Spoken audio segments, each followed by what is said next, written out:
Bonjour, le rendez-vous bordelais sort au vert, à quelques mètres de l'étape du chemin de Compostelle à Gradignan. Objet de livre est une exposition plurielle où 50 artistes célèbrent le livre-objet comme objet d'art, pièce unique. Les ouvrages débordent, s'envolent, poésie, contes et littérature intime ne sont plus le seul sujet, texte et objet se lisent ensemble, inspirés et libres. Accueilli par une installation texte sur la verrière du musée d'un poème de Rudyard Kipling, le visiteur voyage des yeux et quitte le texte pour admirer les couvertures ou les montages. Parfois, c'est l'intérieur à l'extérieur qui détruit la cohésion des pages pour construire un nouveau sens de lecture, rythmant la visite de longues haltes recueillies.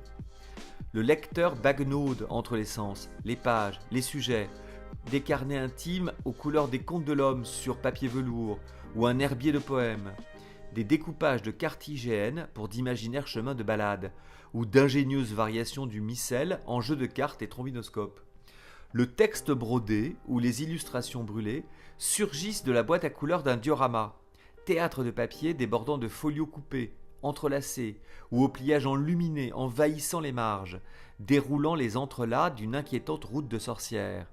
La vie se déploie en crayonné, en pages rouletées, encollées, déchiquetées, entoilées de cartes ou de lettres en bois. Les supports composent une liste baptisée Leporello, comme le catalogue des conquêtes de Don Juan. L'osier, l'ardoise, le tulle, le bois, la plume sont investis par les lacets de métal, des cheveux d'or, des tampons, des masques, des perles et plus encore pour une liste sans fin. Tous les artistes, magnifiquement fous et sensibles, accomplissent cet art de peu, cousu ensemble sur des riens, devenus cathédrales et cartes de fées, oiseaux magiques, découpés dont les volumes prennent l'amplitude de l'envol. A bientôt pour un prochain rendez-vous bordelais.